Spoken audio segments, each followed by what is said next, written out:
You're listening to Just a Dude podcast with your host, Nathan. Sit back, relax, and enjoy the show.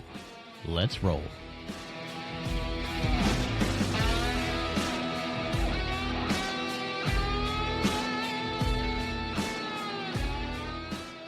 Welcome back to another episode of Just a Dude podcast, the show where we talk to interesting people about interesting things.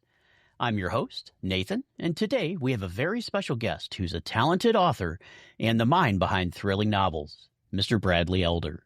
For those of you who don't know Brad, he's the author of Recoil of Justice, a fast-paced thriller that's got everyone on the edge of their seats. Brad, welcome to the show. Can you tell us a little bit about yourself? Thanks for having me, Nathan. I sure can. My name is Brad Elder, an attorney and CEO in Texas. I'm also a licensed attorney, like I just said, a licensed attorney in Texas. I'd probably say 2 years ago, I got the idea that I may want to try my hand at writing a book.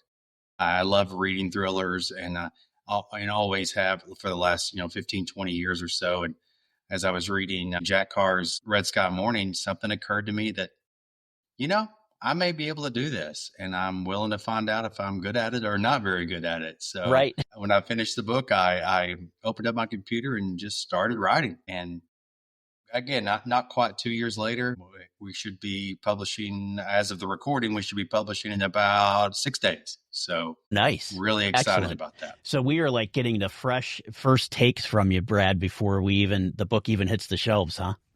That's right. Yeah, it awesome. Has not hit yet. It's been a long process. I finished writing back in January. It is now June. And part of this process has been the learning process for me of the publishing world. And but I'm happy to say that we're just about at the finish line, and I can't wait for the feedback from the readers. Yeah, that's awesome. And just to put it out there, and I know we're going to talk about it more, but I believe your book is called Recoil of Justice, right? It is, yes. And what is the actual release date of that, Brad?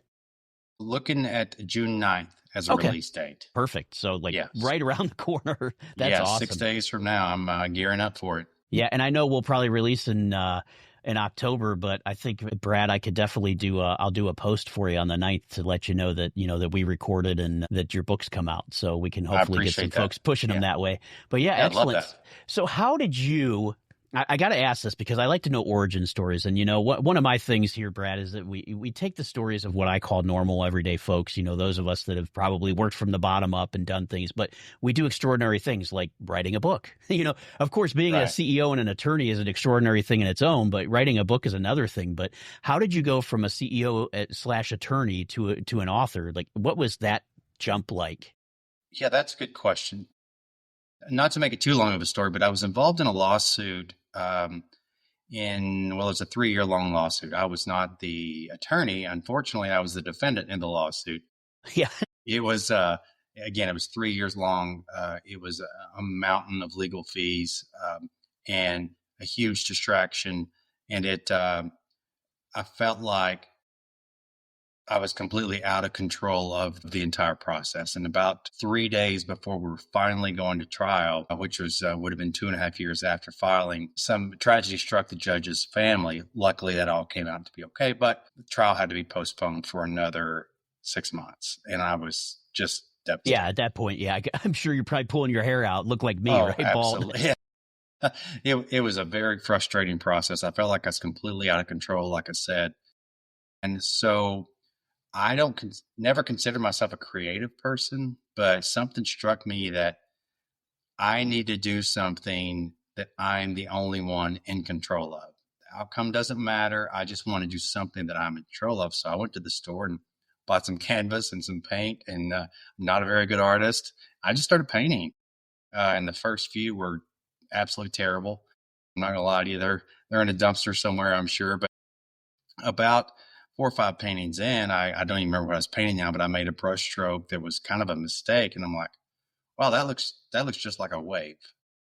And so I kind of built from that. So I learned from a lot of mistakes to the point that, I could do one or two that, I can tell when my wife likes them well enough. She said, well, you can hang those in your office. They're not living room worthy. They may be office worthy, but That's still better than you can hang that in the trash can, right? That's right. That's exactly right. So that kind of got this creative spark in me. And, fast forward a few years to, the story I was telling earlier about reading Jack Carr's book. And I just decided I wanted to do that too. And I started writing.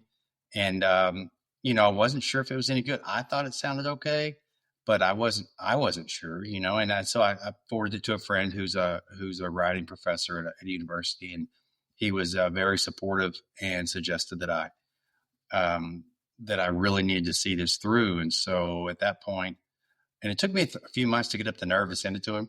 Yeah, I'm sure. Yeah, your first attempt, right, at doing something, and you got a buddy who's like, that's what he does, right? That's what he does, and he writes books himself, and so he knows what he's talking about. And it was a feeling of vulnerability there that I was very hesitant to hit the send button. And once I did, then I got serious about it after he gave me the good feedback, and it took me probably 8 or 9 months after that, and to the finished product. And it was changed a few times.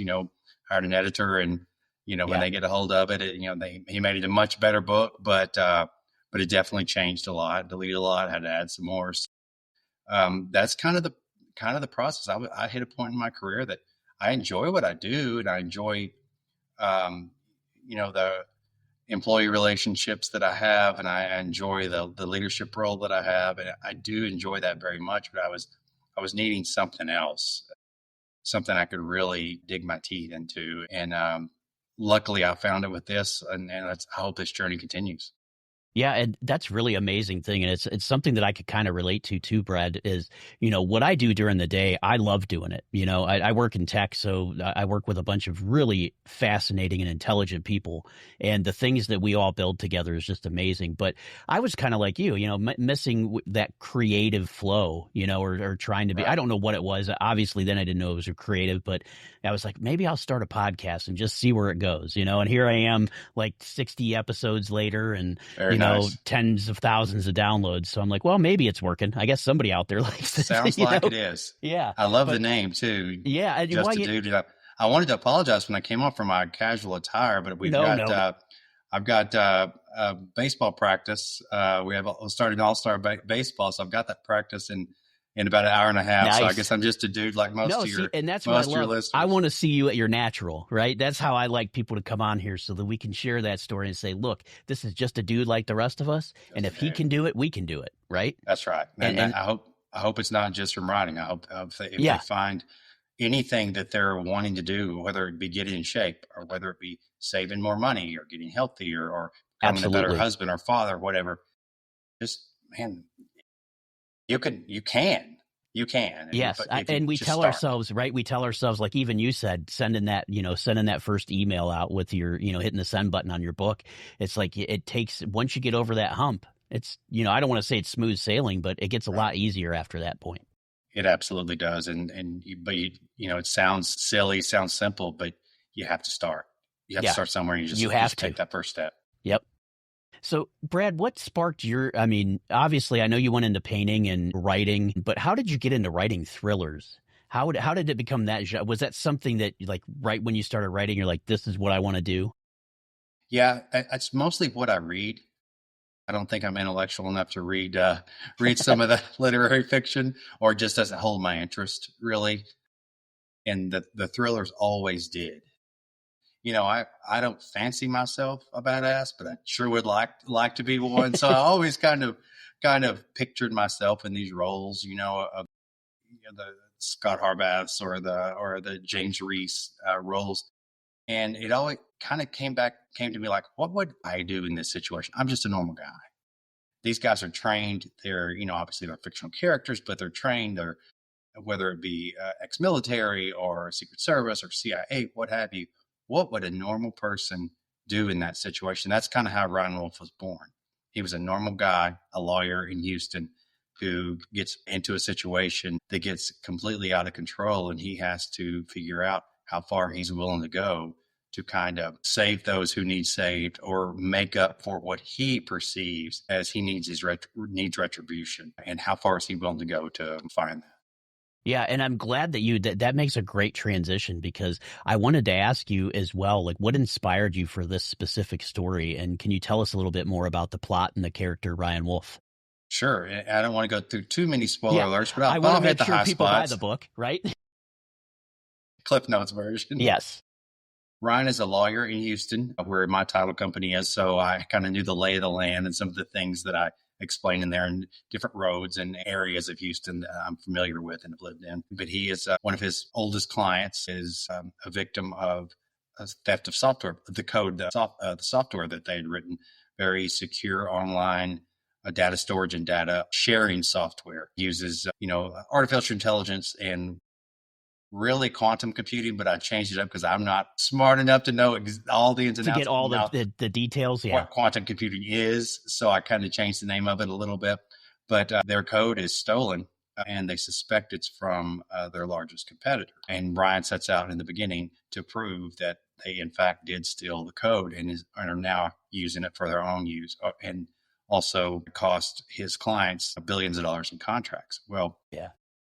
so he attempts to see this to fruition, and then at some point, the real sinister plot behind the stolen code is revealed, and that takes really the next couple of parts of the book and explores who's behind the sinister plot, the real sinister things that they're doing having to do with human trafficking, drug trafficking, organ trafficking, and it puts Ryan completely out of his comfort zone.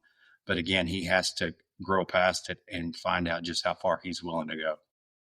Yeah, that's that's amazing. Just the sound of that. Now, I'm intrigued because, I work in AI, so obviously, I was, and I don't think this came up, Brad, when we talked earlier, but I was a police officer for 13 years prior to going into technology. So it's like you're hitting both of my, yes, I want to read this book, Remember, it's a work of fiction. Just remember that's a work of fiction. Yeah, exactly. But I love books like that, especially ones that you can relate to.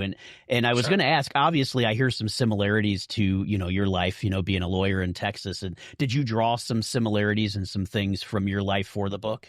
I did. I have some background in litigation.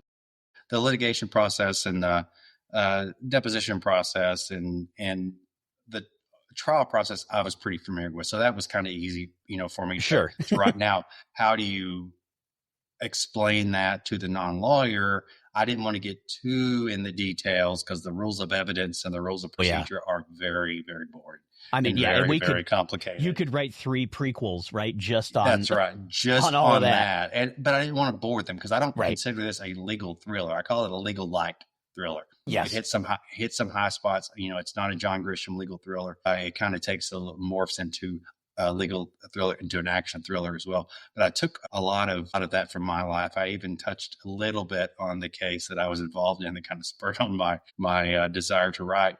And certain things from my own life, I put into Ryan's life. They always say, write what you know. Yeah. So and some of the lessons that I learned from that, his relationship with his father, his relationship with his family, and some of the events that shaped his life, shaped my life, also shaped Ryan's life. Now, anybody, I got a little worried that people who know me would think, oh, you think you're as cool as Ryan Wolf. Right. Even one of my friends who read a rough draft in the beginning, he texted me and said, oh, 6'1", 180 pounds. Huh? I'm like, no, Ryan, it's not me. He's who I want to be, smarter, younger, and better looking. Yeah, the better version, right? The better version of me. Yeah. Yeah, but it was fun to do that. And only the people who truly know me will know I did draw some of that from it. But, I found it fun to put those kind of things in the book. I think it helps it out. I can't wait to hear the reader's feedback on it. Yeah, and I agree with that, Brad, because I was going to say, as we're talking here, I find when you can find things that are relatable to the author themselves, it seems to make the book that much better, because if you write a little bit of yourself in there, it's what you know best, right? Is yourself. That's so, right. And that usually will show through in the book. And so that's why I had to ask that. I thought for sure I noticed some similarities, but yeah. One other thing I did, kind of a fun little thing, is some authors, what they will do, and I think this is an excellent idea, if somebody gives money to a charity of of the author's choice, they will name a character in the book after them, which I think is a fantastic way to raise money. Yeah. I don't have that kind of pull. So I just, wanted to show a little loyalty to my friends. I use some of my friends' names in the book as characters. Some of them To my knowledge, none of them are Mexican cartel leaders. None of my friends are, but one of my other baseball coaches, we kind of fall off out of baseball season and don't talk much for 3 or 4 months or whatever. And his name will pop up when he texts me, and that's one of the central bad guys. And so it kind of like, hey, I hope it's not the fictional Justin Alcord. I hope it's the real one. Yeah, exactly. That's awesome though. I like that. And you know what? I've never heard that people will, if you give to charity, they'll put your name in the book Great as a idea. character. I love that idea because great idea. I mean, everybody wins, right? Now That's you get exactly your name right, in a book and, a charity gets some well needed funds or whatever the donation may be, so that's awesome. Now for you, and obviously this is your first book, right? Your first novel.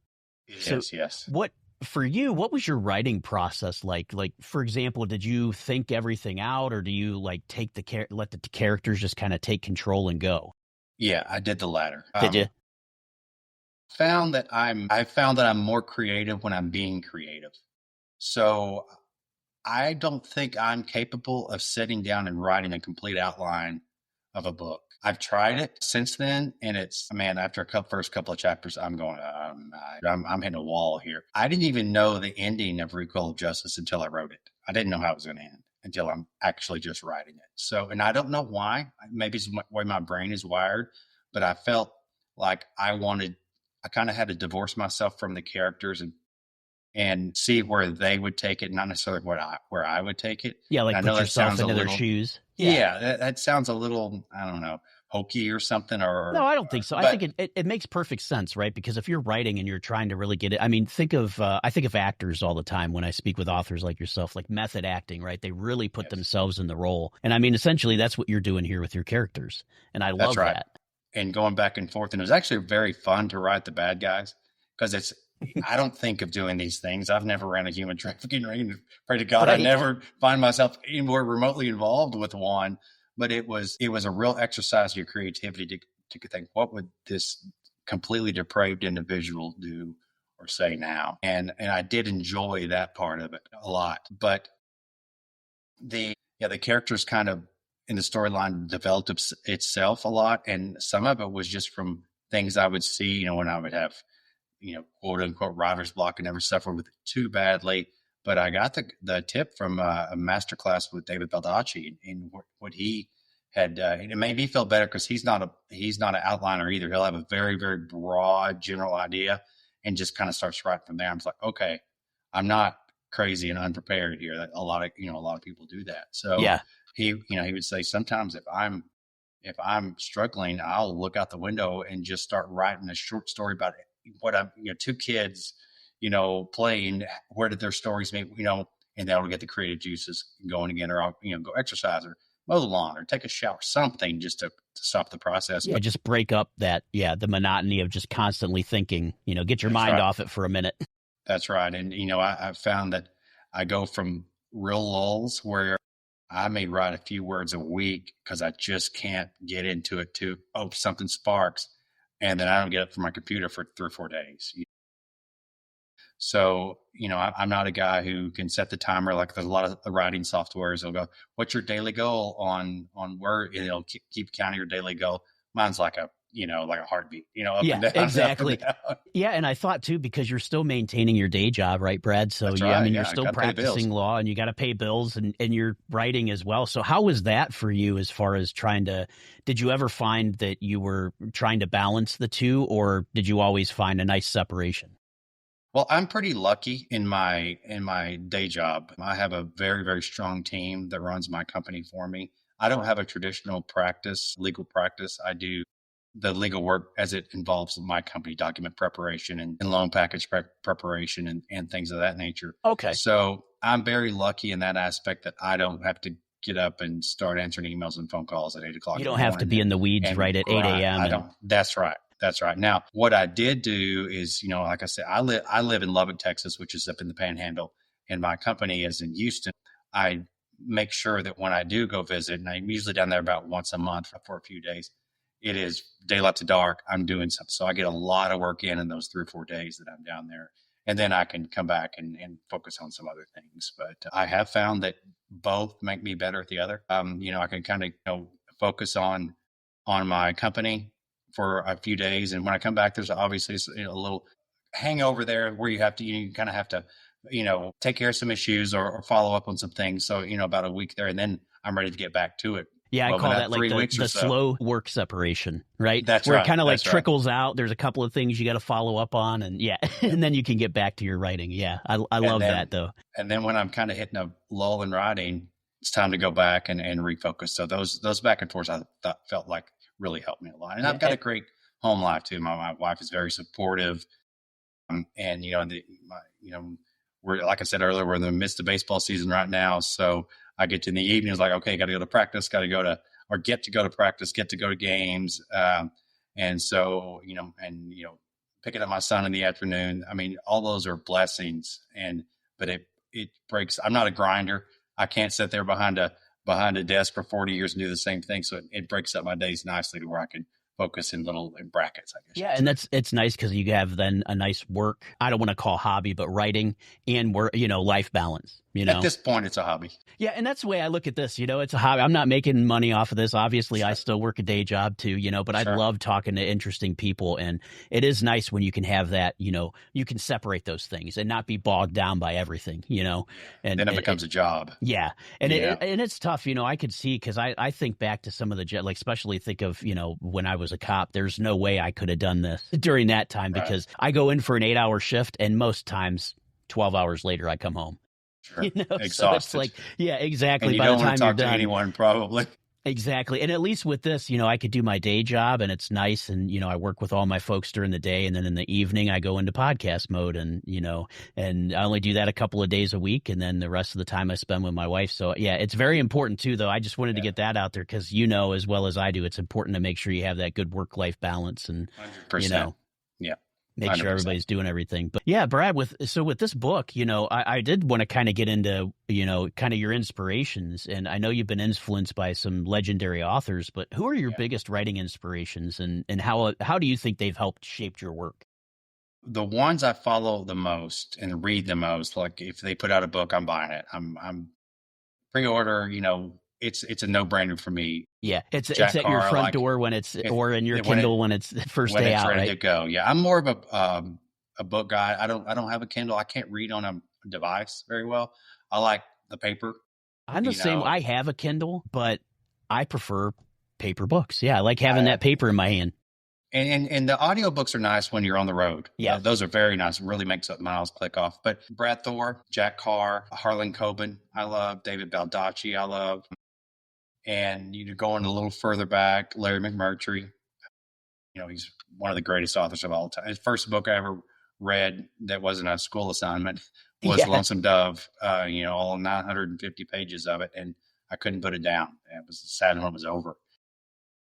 So those are the guys that really have, because growing up thinking of reading, especially fiction, you're probably like me in school, you read the classics. And I mean, I'm sorry. And I'm sure that these people are phenomenal. Some of them are just snooze fests. Yes. I mean, and especially like I look back and I mean, Shakespeare is probably one of the greatest writers of all time, right? One of the greatest playwrights. But when you're a modern American student, and you're forced to read that, it gets a little dry. All you're wanting to do is drink beer and chase girls and play sports. Shakespeare just doesn't really do it. That's not the one getting the motor going, is it? That's right. Well, not for us anyway. Maybe for other dudes and dudettes. But yeah, I'm with you. Yeah, and God bless them for it. Yeah, God bless them for it. But those guys, when I started reading them on, so it can be enjoyable and understandable at the same time and take you to this really interesting story. Wouldn't that be cool if I was in that story or if that happened in my life? Or because I think that's why we read thrillers is it kind of gives us this escape and this view of a life that we'll probably never lead.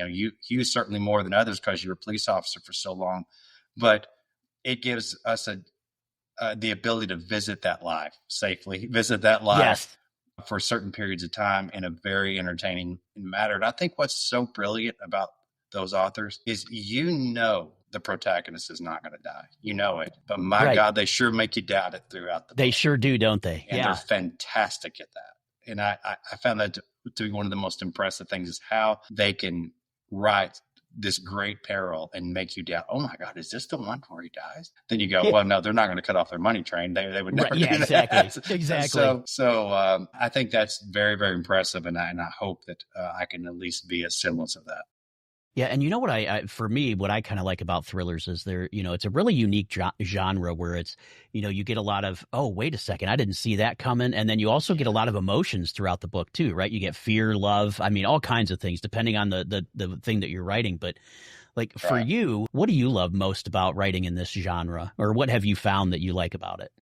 I do like the aha moments. Oh my, I love ending a chapter on a, kind of a cliffhanger, Mm-hmm. and then switching gears. I notice when I read the thrillers that I love, when they ended on a cliffhanger and they'll go back to another part of the story, I get so mad. I'm like, oh, I want to know what happens. But two or three pages into the other part of the story, now I'm completely engulfed in that. And then when that part ends and goes back, I'm like, well, I didn't want it to do that. So Yeah, exactly. I really enjoy doing that. I also really like humanizing the characters, because Ryan has faults. He has definite faults, and he struggles with them, and he works through them as best he can. Not only humanizing Ryan to show he's not just Superman walking through the door and Right. and perfect in every way, humanizing the bad guys too, because they weren't born evil. What happened to, I'm not giving them any excuses for their actions, but what happened along the way. And they're not just constantly killing. Some of them are family men, and some of them do have, enduring qualities. But at the end of the day, they're animals, they're monsters. But I do like showing a little bit of that. Now, they are humans too, so that part I do enjoy. And you know what? I love that too, because even if, going back to my former career as a police officer, is no matter what somebody always did or what I arrested them for, I always realized that they were human beings. Sometimes it's just a simple mistake. Maybe they had a bad day, maybe a few too many, tied one on. Yes. But, and at the end, we're all human beings, and we all have things that, we, like you said, we weren't born that way, right? Hopefully we weren't born evil. But Hopefully not. yeah, but something turns you that, and that was always my thing too, is like, what makes someone go down that path, instead of just, thinking that, oh, they were born evil. I don't believe anybody's ever born evil. And I love the fact that you go down that human path with your characters, because it's right. We need to show that there is humanity there behind, even though there might be terrible acts, there's humans behind those. Yes, I absolutely agree. And it's always, this is going to sound maybe strange, but I've thought for years, you take the most depraved human beings that's ever lived, first name that comes to mind would be someone like Adolf Hitler, just absolute pure evil, hate throughout his system. At some point, his parents looked at him and thought, what a wonderful, sweet little guy. Yeah. Where did it go wrong? Because it went wrong. And it did. Drastically Very wrong. Very wrong. Again, absolutely no excuses for where it went. But where did it go and why? That's always really very interesting to me. And so I try to put a little bit of that into my bad guy characters. Yeah, I love that, Brad. That's fantastic, because and Hitler is definitely a bad guy. I mean, there's no ifs, ands, or buts about it. I mean, and you could sit there and say, oh, well, he did some good things for his people. I'm going to put that in quote, but it's like, right. You know what I mean? It's his people. But yeah, it definitely does not outweigh the bad. And he was definitely an evil human being. But yes. The guy was an art student at some point in his life. And you're like, that's not the type of person you see that's going to kill millions of people. Millions of, be the most hated man, and for damn good reason, the most hated man probably that's ever lived. Absolutely. Yep, absolutely. Now, switching gears, I wanted to ask you about this a little bit, because you said it's been about 2 years in the process, and obviously a lot of that's writing, editing, and publishing. But with the publishing process, I know, a lot of authors are always curious about the journey from writing a manuscript to seeing it in print. So what was your experience like when it came to publishing Recoil of Justice? If I'm being totally frank, a little frustrating. I am self-publishing the book, which is becoming more and more popular every single day. All you have to do is Google self-publishing, and you'll have pages and pages and pages of. It's funny. That's a question I have for you here too, Brad. So I was going to ask you about, have you considered both? But yeah. Well, I did consider both. I think the decision was probably made for me. It's very difficult to get an agent, and from there, it's very difficult to get a publishing contract. And I didn't want to spend years trying to do that. Maybe get lucky and catch lightning in a bottle. But I didn't want to spend years doing that. And seeing how many people are very successful in self-publishing, I decided to go that route. I hired a company to help me with that, because there's so much to get your arms around. Oh, yeah, I can't even imagine. And that has not been the greatest experience. Of late, it's been better, but that was not the greatest experience of my life. Next time I'll do it all alone, because I've really educated myself throughout this process about how to, what all goes into it. And there's great freelancers out there too, where you don't have to completely commit to one company. You can, hire and piecemeal some freelancers that'll help you out a great deal. And they're very, very good at what they do. So that part was a little frustrating for me. The writing part was very fun. The design part is a tremendous amount of fun. When you get a cover back, you're going, oh my gosh, this is cool. I can imagine. It's kind of an ego boost, Yeah, it got your name on it too. Yeah, it's got my name on it and a picture in the back and this cool little bio. I sound professional, but yeah.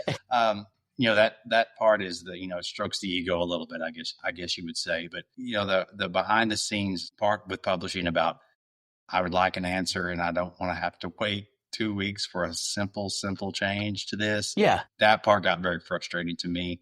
I'm not throwing stones to anyone, but I'll do it completely on my own next time. Yeah, I could see that, because I'm the type of person that, if we're going to make a change, let's do it. Like, sooner than later. And I don't want to, especially like you said, if it's an easy change where you're like, I go back to code to coding, but I'm like, if I just got to change a line of code, why do I got to wait for 5 weeks for that when I know it only takes 20 minutes to do? Or changing a font in a book when I can go Control A, change font, and it's changed. Everything's changed. So Exactly. Why did that take 2 weeks? That's so funny that you say that. But, I figure just like any business, they probably have other clients and things like Absolutely. that. But I could tell how that would get frustrating, especially on the easy things. Yeah, and not that I was so necessarily upset with them for it, but it just told me that I can control this process a lot more. And I'm not a controlling person. I don't consider myself a controlling person, but I can control this process a lot more seamlessly, a lot more, and make it a lot quicker. Yeah, more effective and efficient. Yeah, that's right. If I do these things on my own, and the things that I'm unsure about, I know where to find the answers now. Yeah. So do you think, excuse me, sorry, Brad, do you think that there will be a sequel to this book, or do you think you'll go another way? Well, funny you should ask. Just before we got on, I just put down I'm reading through the next manuscript. I'm about 40,000 words into the next chapter in the series. It is a continuation of the Ryan Wolf series. It's probably, I'm not going to say halfway through yet. Maybe half the words are there, but they don't flow like I want them to right now. So I'm still working through that part of the process. I'm hoping by early 2026 that I'll be ready to publish that one too. But it's a continuation of the story, and hopefully surprise the readers with a nice little twist to where Brian finds himself right back in the middle of it. Yeah, and one of the nice things about that too, Brad, is when you do publish your second book, that's probably going to get more people to buy the first book. It's so funny. I've talked to a bunch of publishers, or people that have self-published, and they say the same thing. They say, everybody, you publish your first book, nobody wants to touch it. But then when you get a second, everybody's like, hey, you know what? I don't mind helping you out here, Brad. Yeah, right. And that's actually a marketing plan for a lot of self-published authors. When any book they put out, they're constantly pushing toward that first book, because then you're probably good about, if you like, you'll buy the second, the third, the fourth, the fifth, the sixth. And so, some even consider, after a few books out, give the first book away. Yeah. In ebook format, because it's exactly cheaper. You don't much cheaper. You can't spend $14, $15 and just give that away thousands of times over. You'd go broke pretty soon. Exactly. But, ebooks are obviously much cheaper to produce, so they'll make their first book free, and then maybe a discount on their second, and then it's just gaining customers, which is But I think it's almost. Yeah, it's great for the listeners that, obviously by the time this comes out, the book will have been out for several months, and, they'll listen to this, but it's nice to know that we can look forward to another chapter in the saga. Yeah, I'm hoping people like it. I'm hoping people like the first book enough to buy the second, but I'm having a tremendous amount of fun writing the second one. I think I learned a lot Yeah. Writing the first, especially learn from my editor. I would go down some rabbit holes a little bit and give a little too much backstory. And I'd never written a book before. And the backstories were fun to write because they didn't have to be tied to any timelines or facts. You just write something cool about someone. And he's like, okay, no one cares about that. Let's get rid of that. So I've learned a lot where I'm a lot more efficient writer now than I was on Recoil. It's been a lot of fun to write. I have noticed you lock yourself in on the first book on some fact patterns, though. I've noticed, you do. I wish I wouldn't have done that, but I did. So I had, you just kind of have to deal with and exercise your creative muscles and work. Yeah, and I would think that would be one of the hardest things to do is remember, okay, what did I write in the first book? I can't contradict that, right? That's right. That's exactly right. And, with ages and, I had to have a spreadsheet about how old everyone was and what year they did this. Cause man, I found several mistakes in the first one. Wait, he was 34 20 years ago. Now he's 44. That makes no sense. So, you fix all those, though. Yeah, that's a perfect point, though, to talk out is just like, how do you keep track of all those things? And I never even thought about, just open up a spreadsheet, throw your stuff in there so you could track it and find it really quickly. That's a great idea.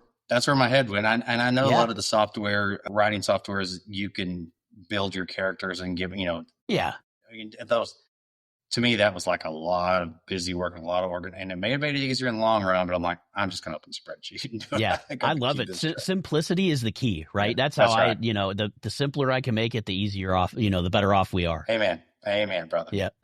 Excellent. All right, Brett, I'm going to switch gears a little bit. I have a little fun segment that I like to do called Dude Q&A. Just quick, lighthearted questions about, from your background. No overthinking, just as fast as you can. But we'll get started here. So simple questions. This is going to be a tough one. You ready? Coffee or tea? Which is your go-to? Iced tea. Iced tea? Me too. I love iced tea. About a half a gallon a day at least. Sweet or unsweet? Gets a lot of my money. Unsweet. But I put sweet and low in it. I do the same thing. That's so funny. I do this. I love sweet tea, but I don't like it with sugar. Just same a sweetener. Way. That's right. Awesome. Book series or standalone novel? Series. I love that too when it just keeps continuing. I love it. You know the character and you can just grow along with them. I love it. You just feel like part of the family almost. That's right. They're your buddies.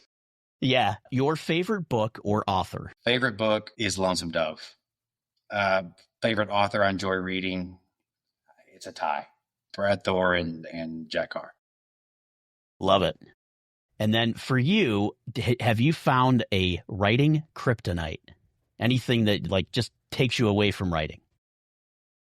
Golf. Anytime a golf tournament's on, I'm probably going to be watching that. ESPN Plus has ruined me. I can sign on at 9 a.m. and start watching feature groups. So that's probably Thursday through Sunday golf.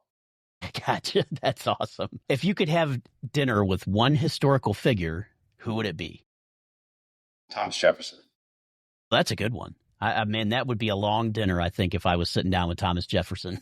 And probably a longer morning if I remember his habits in the evenings. But I would need a few dinners on that one. Yeah, exactly. What's the most unusual thing you've ever researched for your book, if you have anything? Probably street value of 300 times worth of cocaine. You know what? Yeah, you would think you wouldn't have to look that up in your normal everyday life, but I guess for a book, you'd have to figure it out. Maybe street value of a healthy liver. I mean, there was a lot of pretty sinister things I had to look at. Hopefully the FBI is not checking your search history, right? I've got a friend who's an FBI agent, and he called me to go to lunch the other day, and we're new friends. I'm like, has he been looking at my search history? Exactly. For you, when you're writing and you're really getting into it, do you have like a go-to snack that you like to have with you? I try to stick to almonds.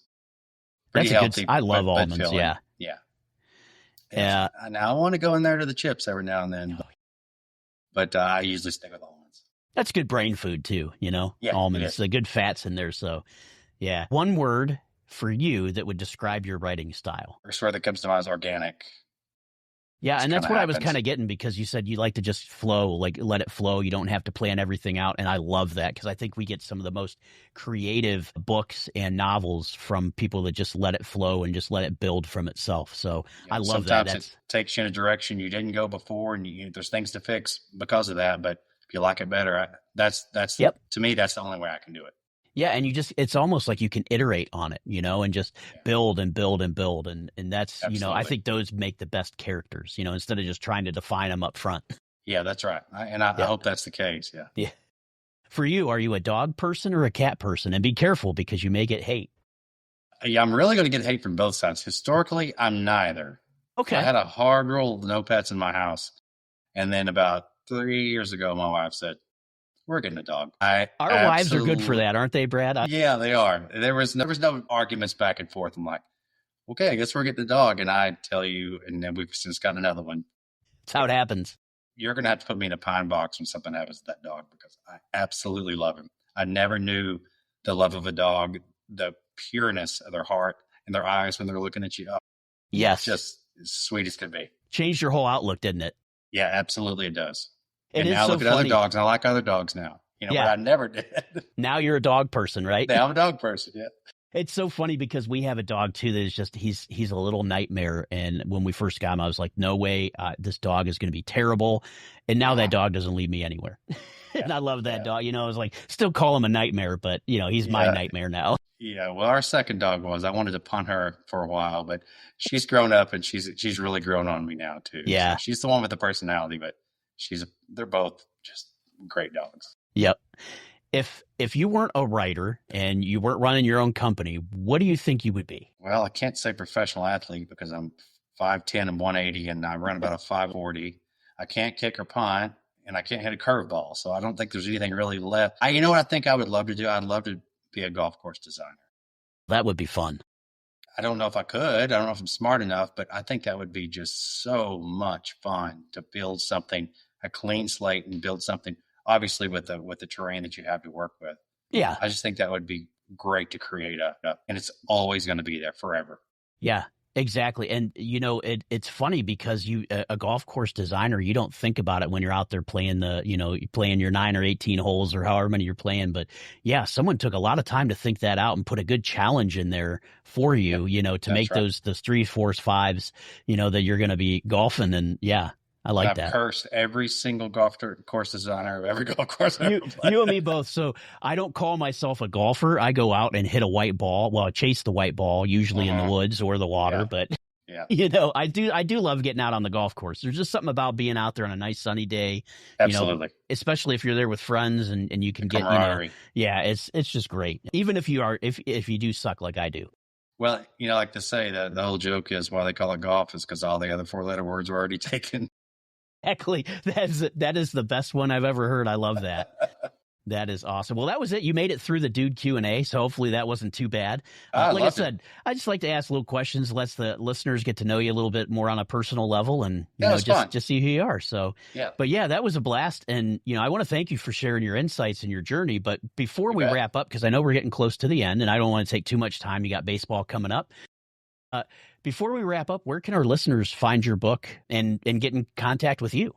Yeah, they can go to my website, bradeldernovels.com, or they can follow me on Facebook at Brad Elder Novels or Instagram, brad.elder.novel. Either one of those, they can get updates of when the pub date is. My website will obviously have a link to if they'd like to purchase the book, or if they sign up now for the next week or so. Well, I guess they won't hear it, but if let's just say this: if they sign up on my website, they'll get a free sneak peek at the prologue to see if they like my writing style, see if it interests them, and if it does, they can click the buy link and hopefully leave a good review. If they don't like it, they can leave a good review for another book they did like. Yeah, right. Exactly. I love that. That's awesome, Brad, that you give them an opportunity to get a little reading, to read a little bit of your work before they buy it. And Brad, is there anything else that you want the listeners to know about you or the book before we wrap it up today?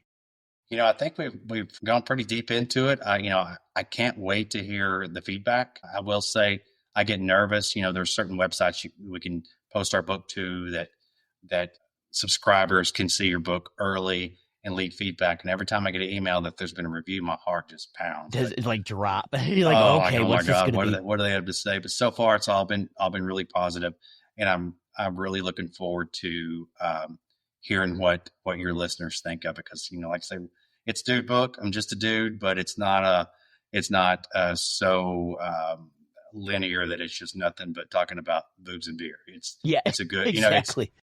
has some depth to it. I like to think, and I'm really excited to hear what your listeners think about it. Yeah, I'm excited for the launch. I'm going to pick up the book myself, Brad, because I love these types of books, and especially if they're going to make you think and go, "Oh, look at that!" I'm in. So, and just talking to you, it's definitely these are the types of books that and luckily I've been reading a ton of books lately because I've had a lot of authors and writers on the show. Very so nice. Thank you. Yeah. Thanks again for bringing that into my life, and at least Absolutely. you got one book sold there.